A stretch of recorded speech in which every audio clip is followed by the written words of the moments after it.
Javier Milei dio una nota en vivo y habló de Cristina Kirchner. Va a ir a la cárcel.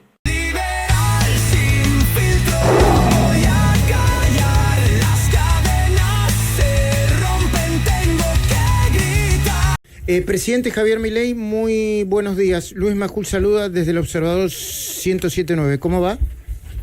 ¿Qué tal, Luis? Un gusto enorme hablar contigo nuevamente. Bueno, gracias por responder a nuestro llamado. Lo estuvimos llamando toda la mañana porque pensamos que era importante conversar con usted.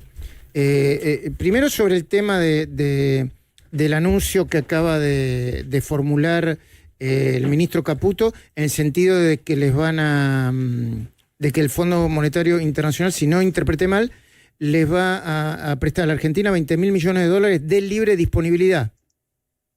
A ver, lo que manifestó hoy el ministro de Economía, Luis Caputo, es que la operación, digamos, en la que estamos trabajando es una operación por 20.000 millones de dólares, que sumado a lo que estaría aportando el Banco Mundial, el BID y CAF, permitiría llevar las reservas internacionales brutas a 50.000 millones de dólares.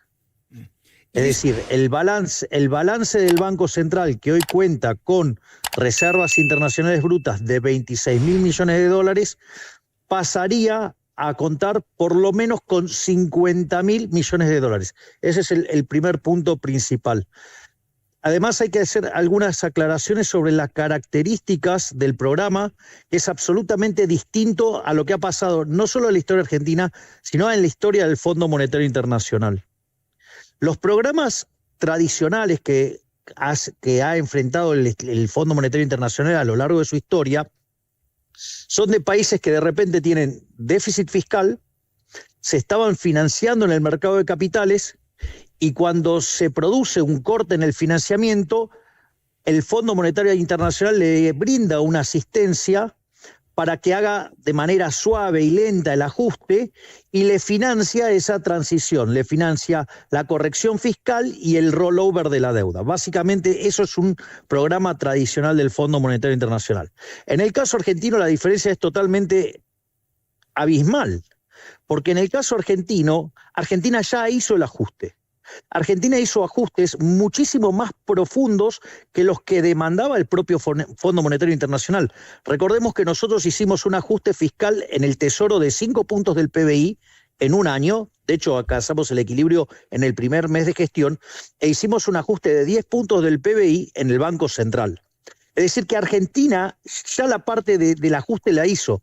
Y que lo más significativo en esto, y si usted me lo permite, sí, voy a citar una frase que usó el otro día el profesor de Pablo en una entrevista con José del Río. La Nación Más, con José del Río. José del Río, que es muy importante que lo hayan mencionado, que es la cuestión moral que estamos discutiendo acá.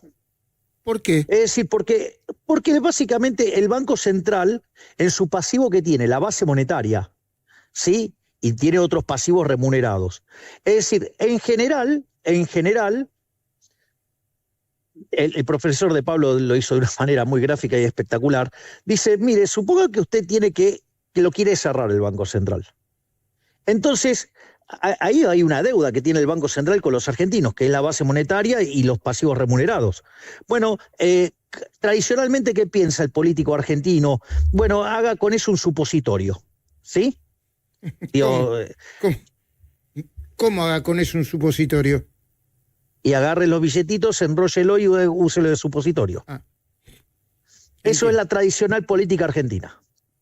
Eso es, por ejemplo, lo que le hizo la señora Cristina Fernández de Kirchner, que viene ahora a cacarear, ¿sí?, que estafó a los argentinos cuando, por ejemplo, hizo el préstamo del Bicentenario, que se llevó 10.000 millones de dólares, que a plata de hoy serían 15.000, contra papelitos. O sea, puso papelito de colores y ella fue y agarró y se la gastó. Es decir, por lo tanto, aquellos que están además con ochantas mandriles que están criticando a esta operación, me parece que entonces que expliquen por qué les pareció buena entonces la operación que hizo Cristina Fernández de Kirchner, estafando a todos los argentinos al poner papelito de colores y llevarse los dólares. Entonces, la operación acá consta que Argentina va a recibir, el Tesoro Nacional va a recibir esos dólares del Fondo Monetario Internacional y de otros organismos multilaterales, y con esto se va a cancelar letras intransferibles. Por lo tanto, esto representa una forma de, y de hecho lo es, de fortalecer la hoja de balance del Banco Central. Es decir, ahora los pesos, en lugar de estar respaldados por papelito de colores, ahora van a estar respaldados por dólares. Entonces, mire, le paso, si usted me permite... Por favor. Porque esto solamente es déjeme decirle... Solamente déjeme decirle, presidente, que se suma Horacio Cava, que habitualmente a esta hora hacemos el pase en el Observador 107.9 con él. Lo saluda Horacio Cava. Buen día, presidente, ¿cómo le va? ¿Qué tal, Horacio? Un placer enorme gracias, que también te vas a sumar en esta charla. Me pone muy feliz tener la posibilidad de hablar con ustedes dos a la vez. Muchas gracias. A ver, entonces empecemos a repasar los números y veamos que muchas de las cosas que se han estado diciendo los últimos días carecen totalmente de sentido, y que por una cuestión del hermetismo que requiere una operación de estas magnitudes, o sea, nosotros necesitábamos ser herméticos. Hasta que anoche, Cristalina le dio Georgieva le dio el ok a Toto Caputo para poder revelar el monto. Exactamente. A ver, si ustedes se fijan, yo recién dije, las reservas internacionales brutas van a pasar a ser de por lo menos 50.000 millones de dólares.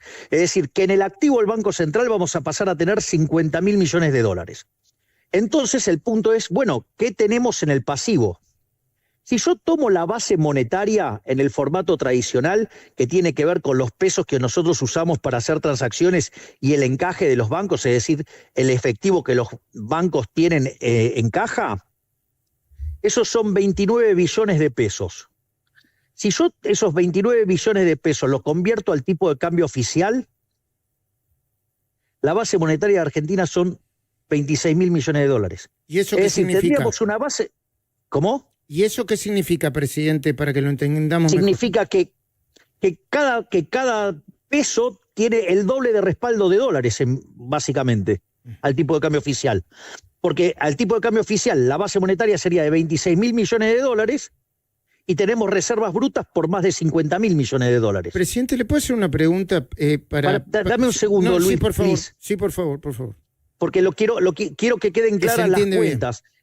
Exacto, y lo vamos a poner en otros términos. Si lo hacemos al tipo de cambio paralelo, ¿sí? De 1.300, la base monetaria sería de 22.000 millones de dólares. Es decir, tengo 50.000 millones de dólares para respaldar 22.000 millones de dólares. O sea, tengo más que el doble.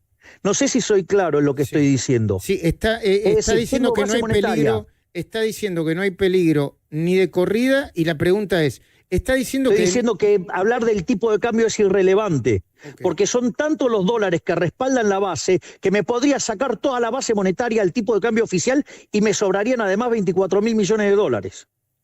Y para que se entienda todavía más, está diciendo que de ninguna manera va a haber una devaluación. Pero obviamente si acá la cuestión es que faltan pesos, no que faltan dólares. Es decir, si tengo respaldo por 50.000 millones y la base es... lo quiere hacer al oficial 26.000 millones de dólares.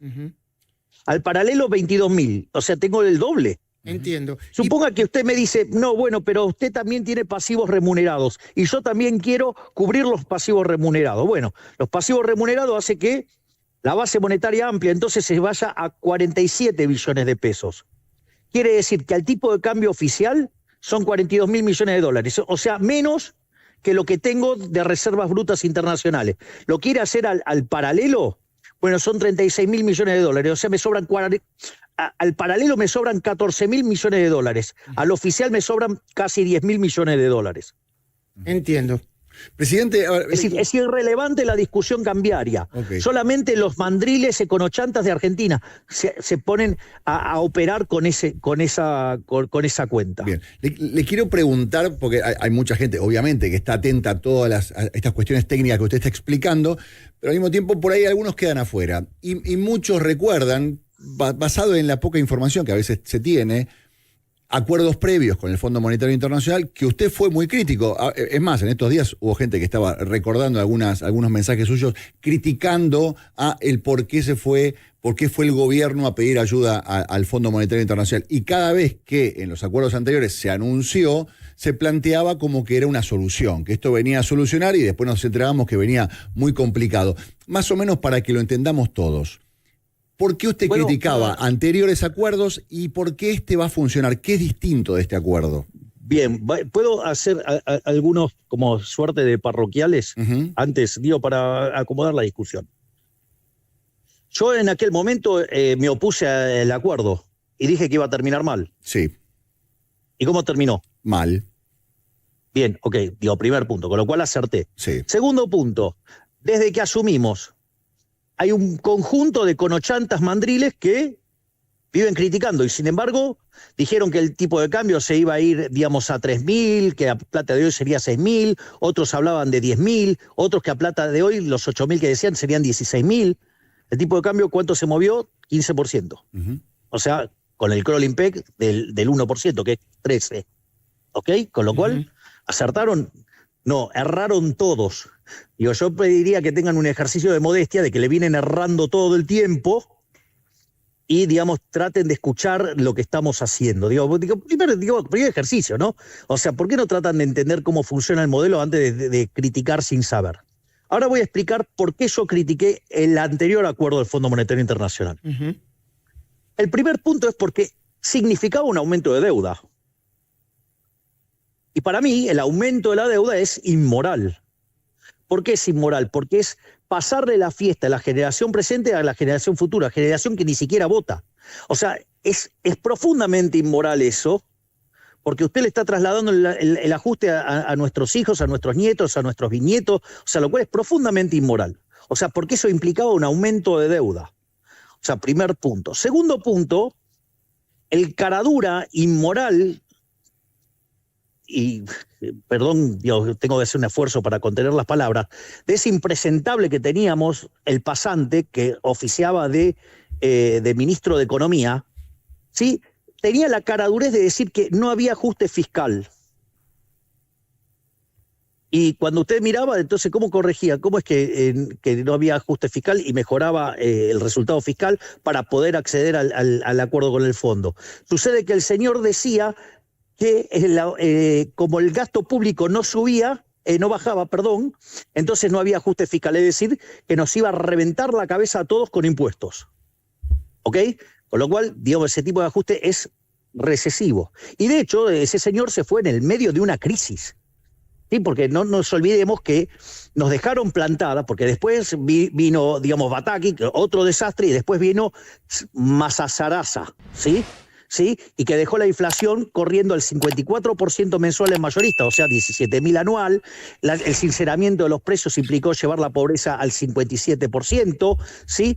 O sea, y combinábamos lo peor de las tres grandes crisis de la Argentina, ¿no? Porque combinábamos el desequilibrio monetario del Rodrigazo, del 75-76, combinábamos con niveles de pobreza mucho más altos que los que teníamos en la salida de la convertibilidad y un desequilibrio en el Banco Central peor que el que teníamos en la previa de la hiperinflación de Alfonsín del 89. Ese paquetito nos dejaron, ¿no? Lo cual iba a ser la peor crisis de toda la historia argentina. Dicho esto, la realidad es que este acuerdo, ¿qué es lo que tiene de distinto? Que no sube la deuda, porque es tomar esos fondos del Banco Central para pagar la deuda que tiene el Tesoro con el Banco Central. Eso implica que al mejorarle el respaldo a los pesos que andan circulando, la moneda se fortalece, vale más. ¿Cuál es la contracara de eso? Que usted tiene menos inflación. Es decir, y esto no pasó nunca. De hecho, la deuda va a bajar después de esto. Porque como los títulos no cotizan a la par, entonces vamos a poder cancelar más deuda todavía. Vamos a hacer un saneamiento del balance del Banco Central con, además, caída de la deuda bruta total.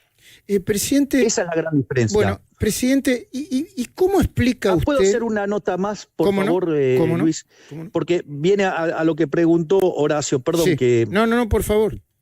que te haya interrumpido. No, por favor. Pero el punto es el siguiente. Yo les recuerdo, cuando nosotros dijimos que íbamos a hacer el ajuste que hicimos, que decían que era imposible. Sin embargo, nosotros ajustamos 5 puntos del PBI y lo hicimos en un mes. ¿Sí? Más después en 6 meses tardamos en hacer el ajuste del Banco Central, que son 10 puntos más. ¿Qué nos dijeron después de eso? Que entonces íbamos a hundir a la economía. De hecho, digamos, cada vez que se hicieron ajustes de estas características, por lo menos la economía debería haber caído más de 10%. ¿Sí? Sin embargo, este año que pasó, la economía, medida por el estimador mensual de la actividad económica, terminó 5% arriba del año pasado. Es decir, no solo que bajamos la inflación de 54 a menos del 1,5% en mayoristas, no solo eso, con lo cual terminamos con deflación en dólares, no solo eso, sino que además, como si esto fuera poco, bajamos la pobreza de 57 a 34, con lo cual sacamos de la pobreza a más de 10 millones de personas y el PBI subió. Es decir, ¿por qué? Porque esta vez, ¿por qué ha sido diferente? Porque es la primera vez en 124 años que el ajuste fiscal se hizo castigando al Estado y no al sector privado. Y esa es otra gran diferencia que esta gente no quiere aceptar y que no puede ver. Yo no sé si no puede verlo porque son obtusos, porque son necios o porque directamente presentan un déficit de IQ severo.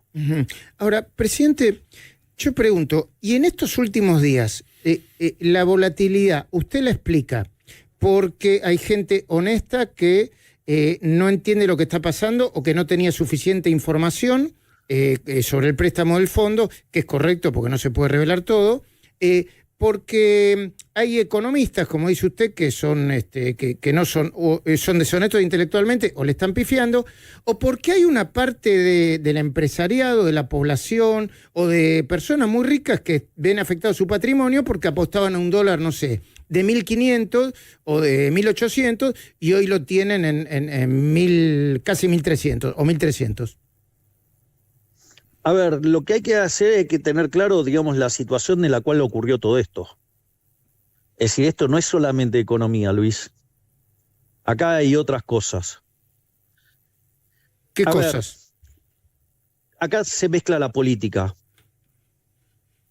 Y acá esto es mucho más delicado que lo que puede estar pasando a mercado. Acá hubo un intento de golpe en lo que tiene que ver en la cuestión institucional política, en lo que tiene que ver en la cuestión de la calle y en la cuestión del mercado. O sea, el mercado es solamente una parte de todas estas cosas. Vamos a ponerlo en estos términos. Días atrás, en el Congreso de la Nación, el kirchnerismo intentó hacer un golpe desde la vía institucional. Es más, ¿qué es lo que pasa? Sucede que Cristina está nerviosa. ¿Sabe por qué? Porque Casación le revocó el recurso y ¿sabe qué? Ya sabe que va a ir presa. Es decir, este es el dato. La señora Cristina Fernández de Kirchner sabe que va a ir presa. Consecuentemente, está haciendo lo que se llama, en teoría de los juegos, quemar las naves. Es decir, la frase quemar las naves tiene que ver con el hecho de que cuando llega Cortés y quiere avanzar, para que sus soldados no se retraigan, ¿qué hizo? Quemó las naves, entonces, digamos, o peleaban hasta morir o morían, pero peleaban. Bueno, entonces, y eso es lo que ella está haciendo. Ella está quemando las naves, ellas y los delincuentes de sus socios, ¿no? Llámese Kichilov, Massa, digamos, o sea, todo el cuarto gobierno kirchnerista deplorable que dejó el país al borde del abismo. Entonces, fíjese que durante lo que fue toda la sesión del Congreso, ella llamó activamente a diputados para que no nos dejaran pasar el DNU. Primer punto. Digo, para que vea cómo, digamos, ahí tiene un elemento político. Claro, no solo eso, y además la búsqueda del juicio político. Digo, ¿para qué? Porque ¿sabe lo que pasa, Luis? Que si esto sale bien, no vuelven más. Entonces, por eso están todos. Es más, fíjese que el nivel de sabotaje, cuando ya ven que logramos pasar el dictamen, ¿sí?, de comisión bicameral, del DNU y vamos al recinto y saben que les vamos a ganar la elección, ¿qué hicieron? Mandaron al Fondo Monetario Internacional una carta diciendo que no se iban a hacer cargo de lo que nosotros tomáramos de deuda. Digamos, más desestabilizante que eso. O sea, ellos que son los fanáticos del Estado presente niegan la continuidad del Estado. O sea, una cosa verdaderamente disparatada. Para que se den una idea del intento, digamos, institucional de romper las cosas. ¿Por qué? Porque la señora va a ir presa. Va a ir presa. Y eso es lo que la tiene como loca. Primer punto. El segundo punto es lo que pasó en las calles. Lo del miércoles 12 de marzo. El miércoles, exactamente, me entendió perfecto. Lo que pasó el 12 en las calles no fue una cosa trivial. Fíjese, cuando usted tiene, digamos, la última manifestación, ¿cuánto tiempo tardó en desarmarse? 20 minutos. O sea, usted desarticula una marcha en 20, 30 minutos. Son muy revoltosos, ¿sabe cuánto tiempo? 20. Perdón, 2 horas. Es más, yo no sé, Horacio, pero digamos, Luis, que tú tienes una edad más o menos como la mía, vos has visto los barrabravas pelear. Sí. ¿No? Digamos, o sea, en la época del Mundial de 86, digamos, nosotros teníamos nuestros barra brava que eran peores que los hooligan. ¿Cuánto tiempo duraban en un combate? 2 horas, 3 horas. ¿Cuánto duró los enfrentamientos el día 12? Mucho, más, demasiado. 9 horas. Está claro, ¿no? Esa gente no eran barras bravas, esa gente eran mercenarios. Profesionales, o sea, digamos. Exactamente, era gente que fue a hacer cosas pesadas por dinero, que es la operatoria de la izquierda. Entonces después, cuando yo hablo de los woke, cuando hablo del socialismo, todo, y todo dicen, ay, ¿de qué carajo está hablando? De este tipo de cosas, porque así actúan. Es decir, digamos, después no conectan, es como, digamos, ¿qué le parece lo que le pasa en materia de seguridad en la provincia de Buenos Aires? La provincia está, no les gusta que digamos bañada de sangre, detonada. Es un baño de sangre. Bueno, ahí usted tiene la aplicación del concepto woke a la seguridad y la justicia, o sea, Zaffaroni. Entonces, ¿entiende? Digamos, cuando yo voy y hablo en Davos y puteo contra los wokes, bueno, ahí tiene una aplicación concreta. O los intentos de la izquierda de desestabilizar cuando no ganan ellos. Son eso. Sí.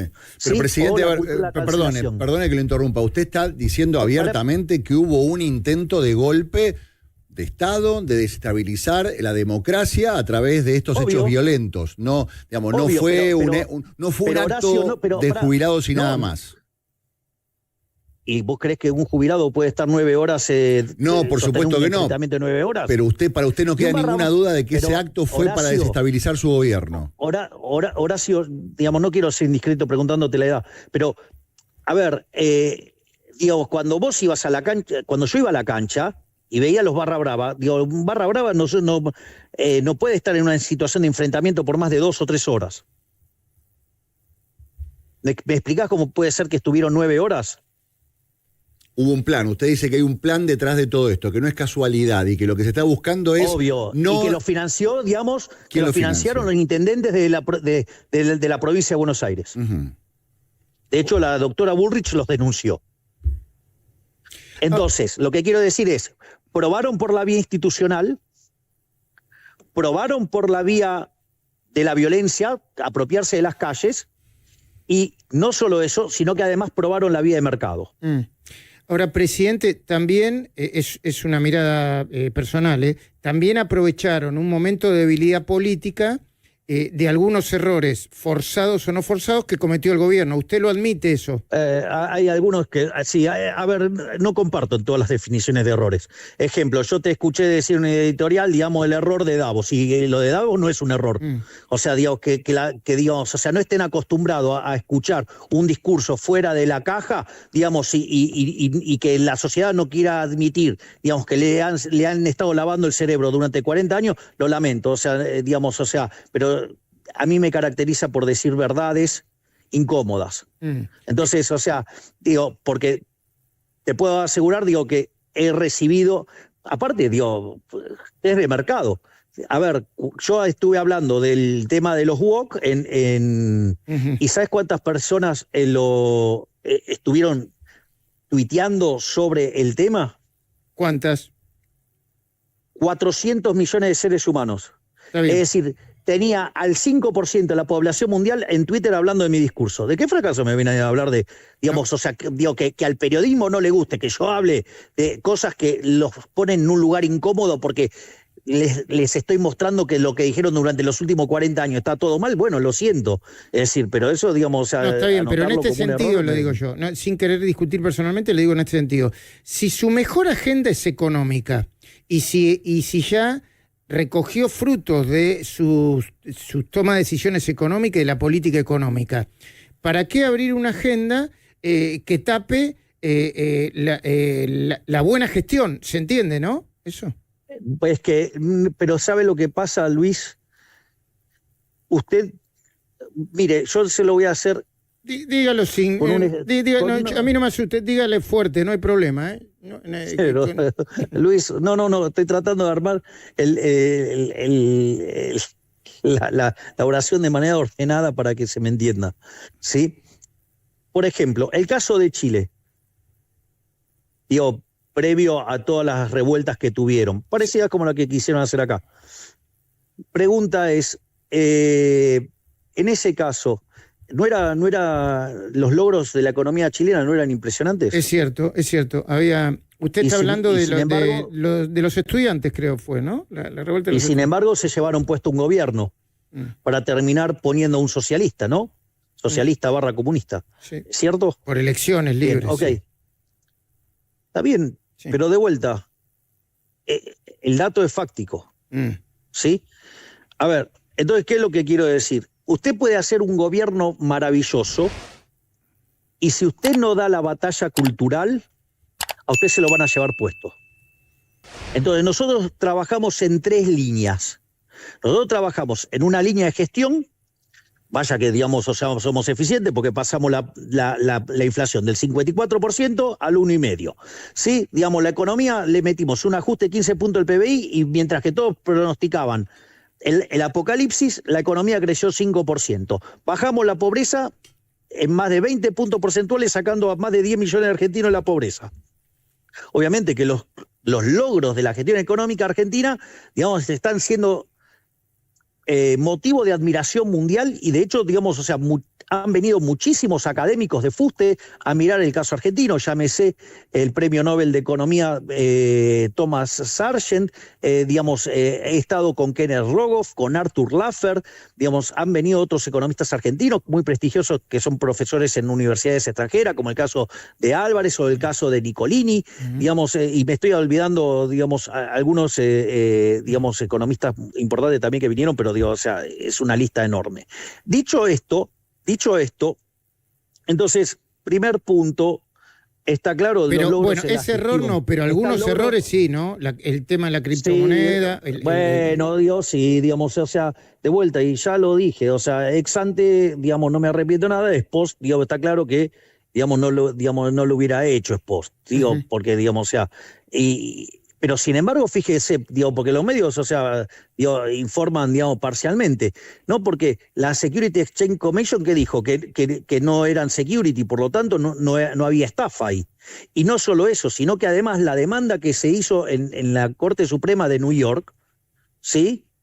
Digamos que se juntaron 200 personas, 200 damnificados, no fue por estafa, fue por publicidad engañosa. Sí. Y yo no estoy anotado ahí. Y la única demanda que está, digamos, en Estados Unidos contra mi persona, ¿sabe quién la hizo? ¿Quién? Gregorio Dalbón. ¿Lo conoce? O sea, ¿se da cuenta que es todo humo? Entonces, digo, yo entiendo que la gente, o sea, que usted no entienda algo, eso no quiere decir que sea una estafa. No. Presidente, ¿okay? usted hablaba recién del cambio o de la batalla cultural recién con Luis. Luis decía, bueno, ustedes tienen una cuestión económica, hay varias cosas que están sucediendo y hay mucha gente que habla de la oportunidad o no, el timing o no, de abrir también la batalla cultural o el debate con respecto a la política de memoria, verdad y justicia que propone su gobierno. Ya hace un año usted había propuesto esta memoria, verdad y justicia completa, y este 24 de marzo... ¿Acaso no lo dije en el debate? Sí, O sea, yo no estoy de acuerdo con esta visión tuerta que nos quiso imponer el kirchnerismo. sí. Y siempre dije, quiero la memoria completa. O sea, una verdad contada a medias no es verdad, es una mentira. A usted lo acusan de negacionismo, Entonces, de no reconocer a los desaparecidos y en cierta forma... yo digamos que me acusen de lo que quieran, porque la verdad que no se han guardado en nada de acusarme. O sea, digo, también me acusan de nazi y creo que debo ser la persona, digamos, más pro-Israel del mundo. Sí, de hecho, digamos, me van a otorgar un premio que es el premio Génesis, que es el premio Nobel judío. Sí. ¿Sí? Y que de paso le cuento, digamos, el piso del premio son $1 millón y que además lo voy a donar. Pero ¿por qué es importante para usted en este momento dar esta batalla cultural y que se hable de la historia como usted la describe completa? ¿Por qué ahora? Porque yo estoy cansado de la mentira. Yo no me puedo sentar a discutir con alguien, digamos, o sea, ¿sabe lo que pasa? Que usted no puede construir nada sobre una mentira. Entonces, en tanto y en cuanto, ¿sí?, no admitan que no fueron 30.000, no se puede discutir. Usted no puede, digamos, ¿cómo va? A ver, vamos a esto. Agarremos el dato de inflación mayorista, el último dato. ¿Cuál fue? 1,5. 1,6, 1,5, 1,6. Sí, por ejemplo, 1,6. Bueno, ahora empezamos a discutir que, no, los kirchneristas empiezan a decir que fue 10. Bueno, ¿qué puede discutir usted con eso? Pero no es un tema solamente del kirchnerismo, presidente. Aparte del PRO, en la provincia de Buenos Aires se estableció que son 30.000, digamos. Hay mucha gente que considera que es un debate que ya se cerró. No, porque usted no puede cerrar un debate. No, quieren cerrar el debate porque hay una mentira. ¿O acaso Luis Labraña no dice que justamente inventaron el número para poder recibir fondos? Y usted lo que dice... Bueno, entonces digo, lo que quiero es la verdad. Quiero la verdad. Los desaparecidos fueron 8.753. Una aberración. Y esto no significa... Condeno lo que hicieron las Fuerzas Armadas porque tienen el monopolio de la violencia. Entonces, usted, cuando tiene el monopolio de la violencia, por más que el otro actúe mal, eso no le da derecho a usted a actuar mal. Punto 1. Punto 2... Del otro lado también hubo crímenes y también, digamos, tienen que ser considerados como criminales. Es decir, y es más, y también me parece una barbaridad creer que el terrorismo en Argentina empezó el 24 de marzo del 76, cuando en realidad los primeros actos terroristas en Argentina comenzaron en 1969. Y la AAA, ¿sí?, digamos, la creó, digamos, un gobierno peronista. Y la metodología de desaparición de personas la inventó el peronismo. Entonces yo entiendo que hay cosas que no les resulte cómodo, digamos, al arco político discutir. Pero si usted no pone la verdad sobre la mesa, usted no puede avanzar. ¿Por qué se cree que recurrentemente los argentinos estamos peleando por lo que pasó en los 70? Porque no quieren mostrar la verdad.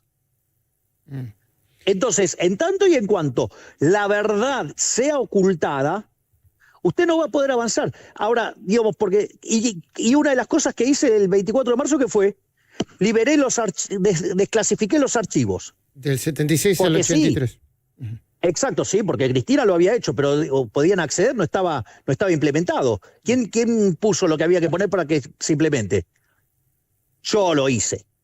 Para que se sepa la verdad. Entonces la gente va y que pueda investigar, no estar mirando la versión tuerta que me quieren imponer Carlotto Bonafini, por decirlo de alguna manera, y todos los terroristas que están adentro de las filas del kirchnerismo. Presidente, dicho sea paso, también desclasifiqué los archivos de los nazis en Argentina, ¿no? Sí.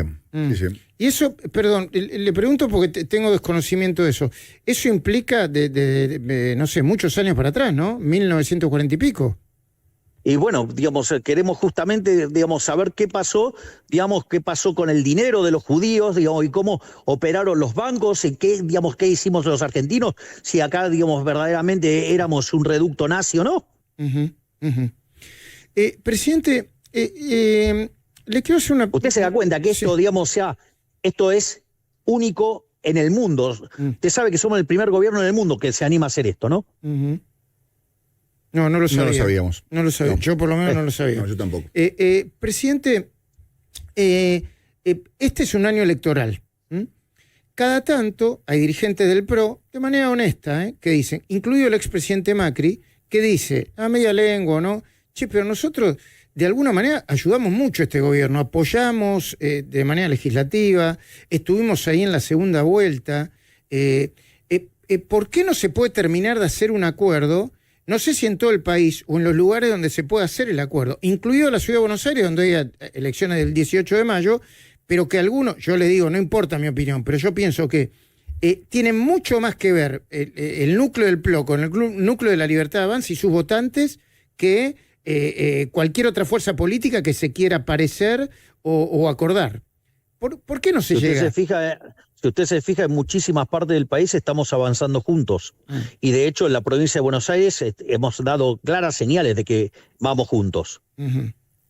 O sea, no es casualidad la foto, digamos, con Santilli, Ritondo, Sí. con Sebastián Pareja, Lule Menem, digamos, y mi hermana. ¿Y qué impide eso en la ciudad, y faltaba Espert, que, digamos, se había muerto su madre. Sí. Había fallecido la madre. Pero ¿y por qué en provincia sí, en ciudad no, presidente? ¿Qué lo impide? Y pregúntele al señor Jorge Macri por qué, digamos, quiso desdoblar las elecciones y además, o sea, se encarga de agredir a mi fuerza.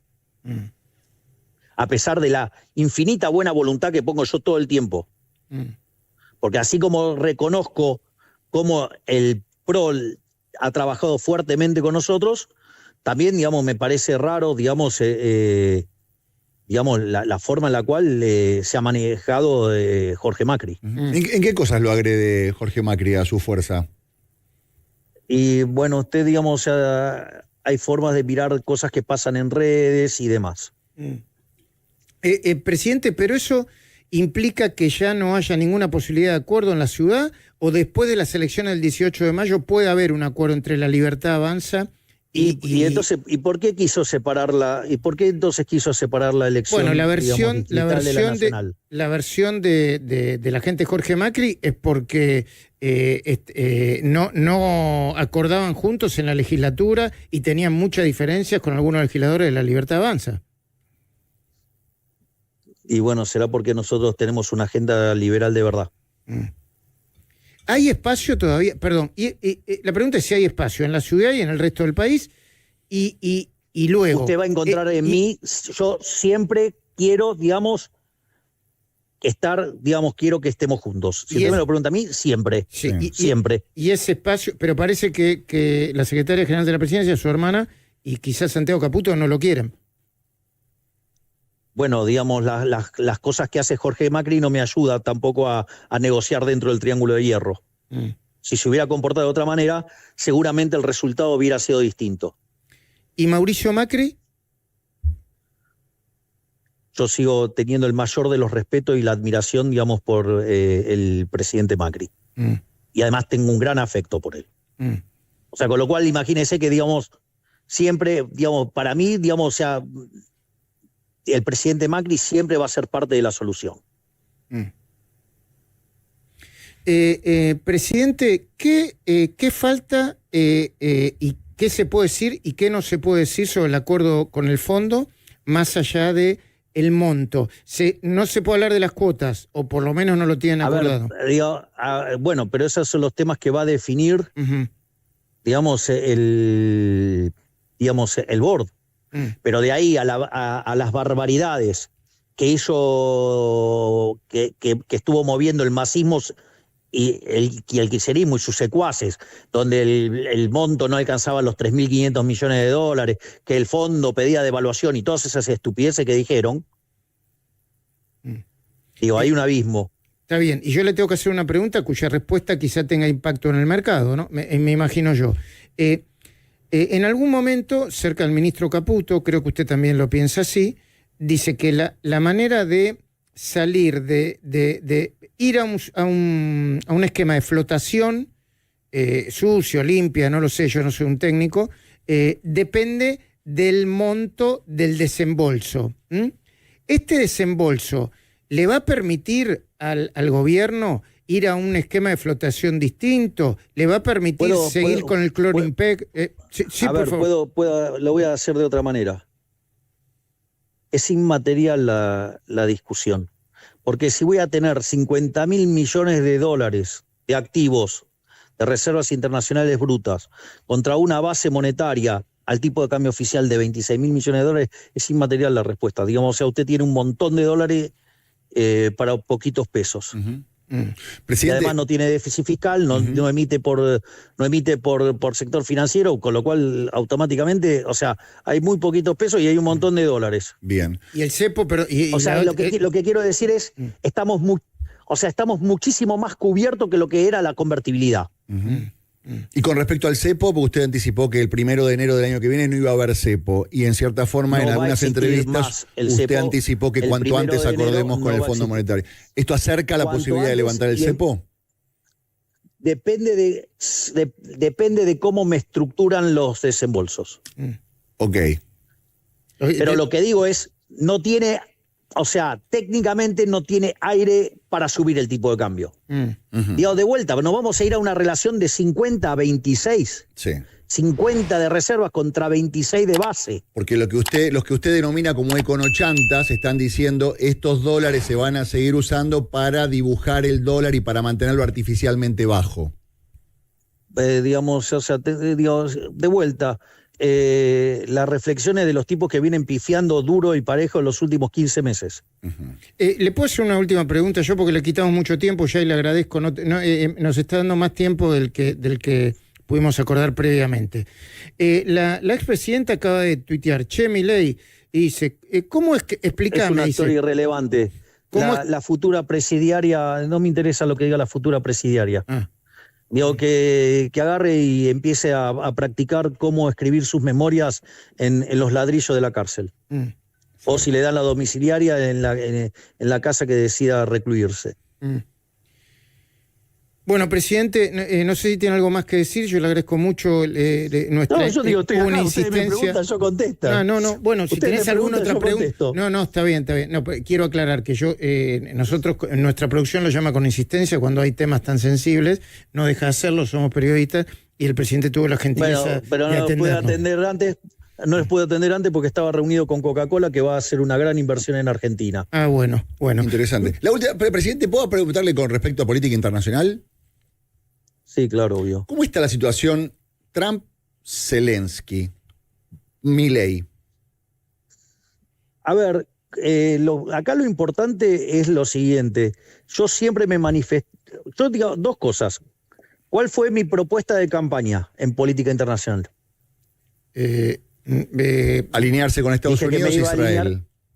Ok, listo. Entonces, o sea, ese es el plan maestro. Sí, Alineado con Estados Unidos y con Israel. claro.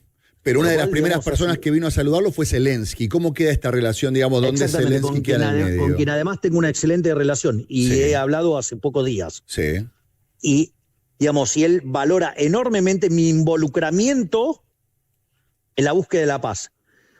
O sea, lo que nosotros estamos haciendo es trabajar activamente para que haya una solución y se alcance la paz. Y que le puedo asegurar que cada día está más cerca. Pero ahí, digamos, o sea, lo que hay que ponderar es el enorme trabajo, monumental trabajo que está haciendo el presidente Donald Trump. Admirable. Porque no solo está trabajando activamente en resolver el conflicto entre Rusia y Ucrania, está trabajando activamente en resolver el conflicto de Medio Oriente y está trabajando activamente para resolver también el conflicto que tiene Armenia con Azerbaiyán. Obviamente que en todo lo que yo pueda acompañar en la búsqueda de la paz, obviamente que lo voy a hacer.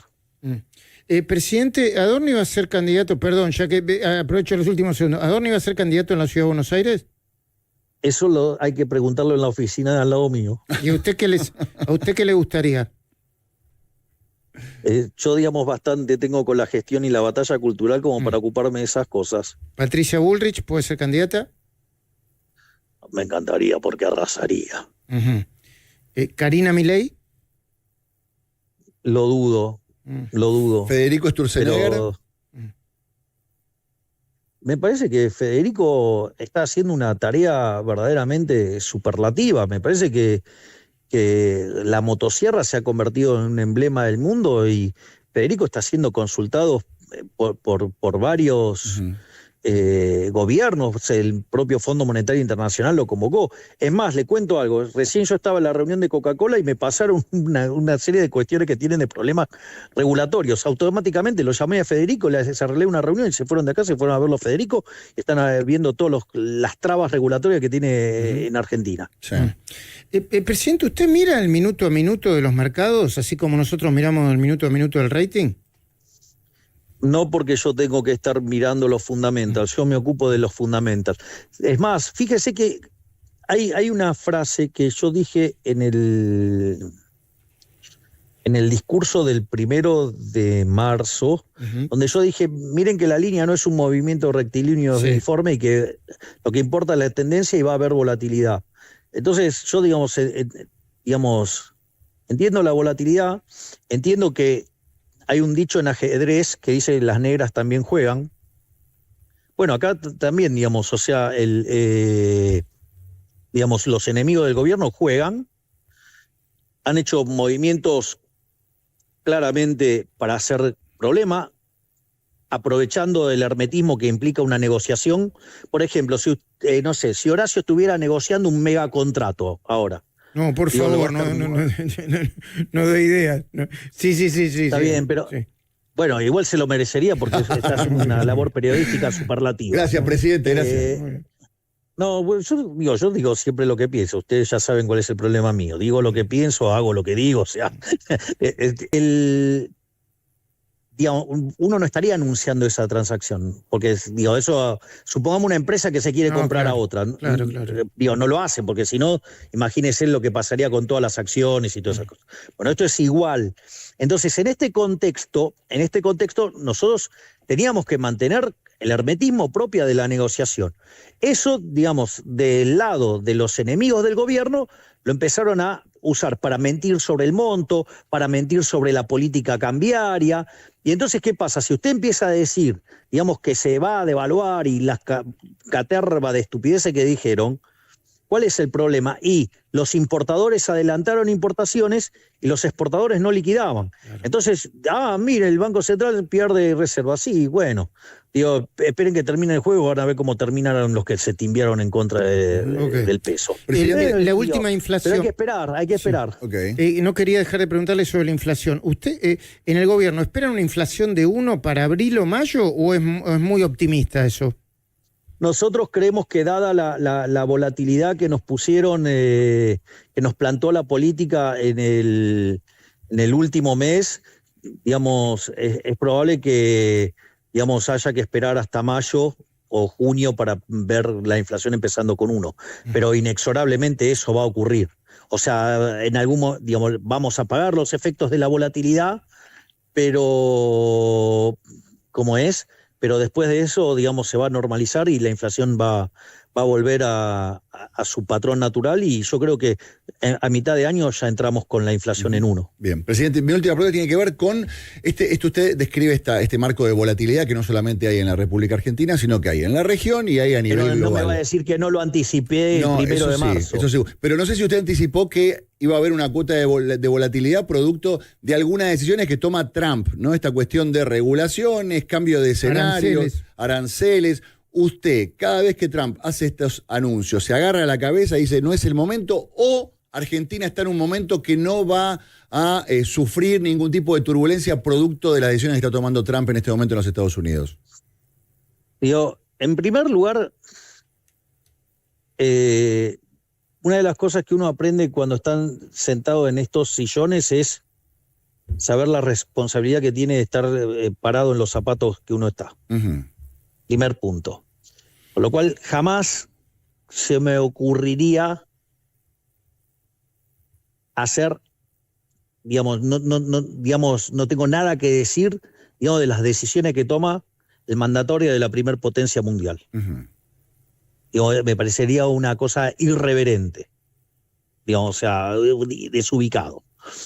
Es el primer punto. El segundo punto, que no es menor, es que la prensa internacional, que es woke, mayoritariamente. Algunas son más escandalosamente woke y anti-Trump, no sé, llámese CNN o llámese, no sé, New York Times, digo, que son directamente, digamos, pasquines, digamos, demócratas. Al margen de eso, digamos, usted lo que tiene que entender es que usted, digamos, Trump está parado en los zapatos de la potencia mundial más grande del mundo. Entonces, cuando toma una decisión, usted la tiene que mirar en términos geopolíticos. Es decir, si usted se queda solo con lo económico, es un disfrazado sin carnaval.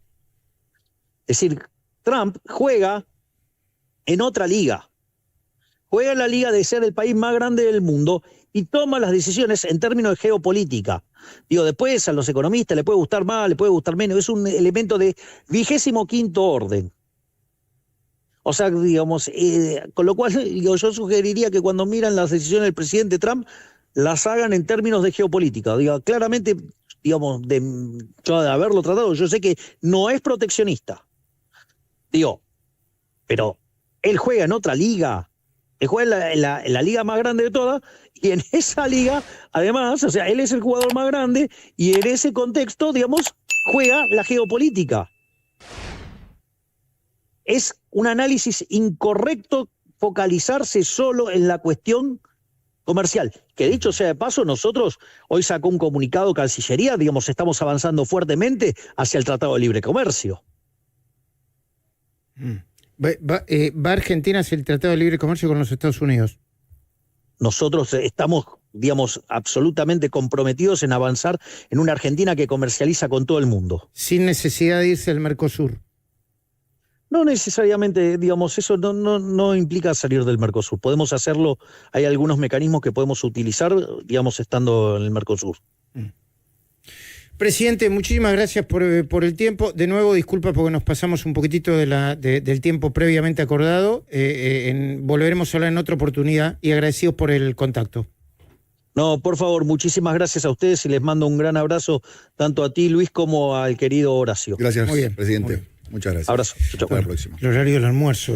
Entonces, Lo enganchamos justo. No, lo veníamos llamando y salió de una reunión con Coca-Cola, entiendo yo. Y sí, que es lo que planteaba recién él. Y bueno, escúchame. Cosas, Javier Milei abordó dos temas cruciales para el futuro económico y político de Argentina. El primero de ellos fue el pedido de un préstamo al Fondo Monetario Internacional, FMI, una medida que, según Milei, beneficiará directamente las reservas del país, aliviando de esta manera la presión sobre la economía nacional.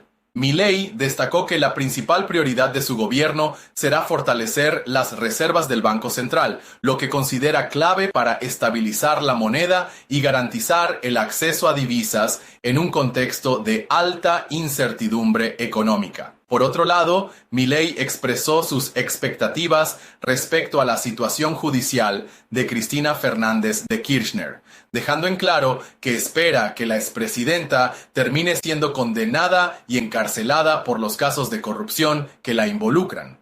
La justicia tiene que actuar sin impunidad y espero que el proceso avance de manera firme. La Argentina necesita una reparación histórica en términos de justicia.